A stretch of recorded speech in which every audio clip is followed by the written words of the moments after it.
Et on enchaîne avec la fameuse chronique lexique. Et cette semaine, la chronique lexique, le mot que j'ai choisi, c'est le mot hot tag.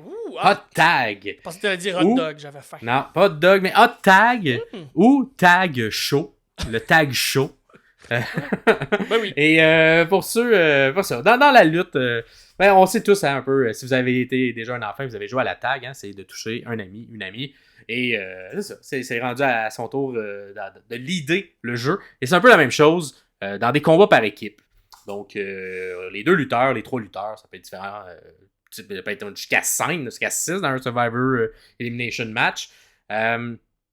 Doivent donner la main au prochain qui va rentrer et là, ils deviennent légaux. Un hot tag, c'est lorsque l'autre équipe isole le membre qui est légal et ne peut pas, lui permet pas, en fait, d'aller faire ce tag-là. Et là, il doit, si on veut, en faire plus. Il doit rassembler toutes ses forces, se dégager de tout le monde, faire face à tout ce qui a, toutes les embûches dans son chemin, vents et marées, et que finalement fait un saut et se rend et tag finalement, après plusieurs tentatives infructueuses, son coéquipier ou sa coéquipière qui va rentrer dans le ring. Et là, on appelle ça un hot tag parce que la personne qui l'attendait, elle voulait rentrer, elle avait toute son énergie, elle avait tout boosté son finisher jusqu'au max, elle est prête à rentrer. Et là, souvent, ça l'enchaîne avec différents coups. On prend le contrôle, littéralement, du match à ce moment-là. C'est souvent les gentils qui vont plus faire des hot tags, les méchants qui vont isoler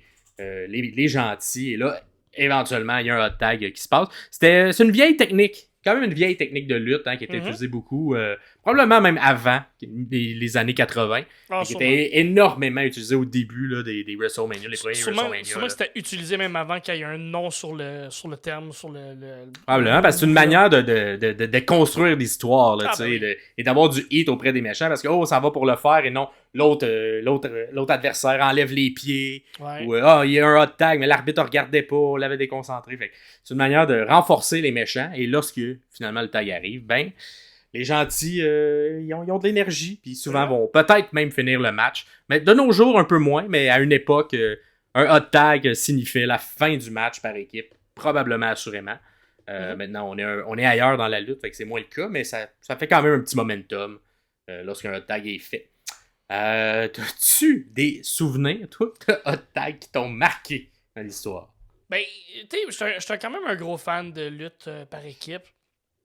Puis j'ai pas de souvenir de hot tag. Tout ce qui est match avec une légende, tout ce qui est match avec quelqu'un qui est un peu plus vieux, dans les dernières, je veux dire, semaines, c'est Sting qui est l'exemple parfait de ça. Sting avait un très très beau hot tag.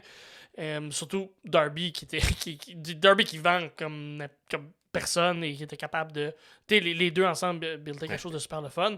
Sinon, vite comme ça, je pourrais pas te nommer un hot tag qui m'a marqué, mais n'importe quel match tag team avec une légende ou quelqu'un d'un peu plus expérimenté dans le coin qui tend sa main puis qui attend un coup qu'il a, le hot tag puis qui part. FTR l'a fait très bien. Très bien. FTR le déconstruit aussi très bien, puis ils le font de plein de manières très originales, là, le hot tag. Des fois, ils font c'est bizarre, ils réussissent à bâtir un hot tag en 30 secondes où ils font une petite séquence très très vite. Puis tu sais, c'est des, je veux dire, c'est pas des hot tags, mais c'est des medium tags, je sais pas exactement, là, mais c'est le même principe, par exemple. C'est dans la famille de bâtir une anticipation. Je sais pas, c'est Kevin Owens qui disait dans une entrevue où peu importe où j'ai entendu ça, qui disait que quand t'es la personne qui attend le tag, faut toujours bouger. Faut toujours... Tu vas pas rester immobile. Faut toujours que tu sollicites la foule. Faut que tu cries après ton tag. Faut toujours créer quelque chose, un mouvement quelconque, peu importe, pour être capable d'aller chercher justement le hot tag qui suit. Puis j'imagine que toi, t'as ciblé quelques hot tags. Ben moi, moi te le dire, mon lutteur... Ton hot tag préféré. Ben, c'est mon lutteur qui fait les meilleurs hot tags, selon moi, ever.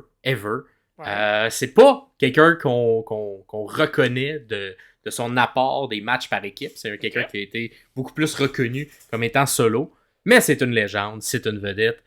Et c'est John Cena. Et c'est exactement ce que tu disais de Kevin Owens. John Cena, sur le bord d'une corde, qui tient la petite corde, Ouais. qui regarde la foule, qui a les yeux grands comme des 2 piastres, qui est comme « Let's go, viens-t'en, donnez-moi de l'énergie », puis que finalement rentre dans le match, fait ses 5 mouvements et termine le match.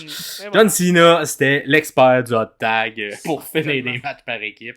Il me faisait toujours beaucoup rire, moi, par sa réaction plus grand que nature. Évidemment, ça s'adresse un peu plus aux enfants, mais moi, ça me faisait fondre le cœur tout le temps. Puis j'étais comme, il est quand même bon, Cena. Fait que je sais que ça sera peut-être un peu controversé. Hein, les gens aiment haïr Cena, mais je le trouve efficace dans ce genre de match-là. C'est ça. Et ça. Et on enchaîne avec la prochaine du groupe. Remarqué dans les hot tags.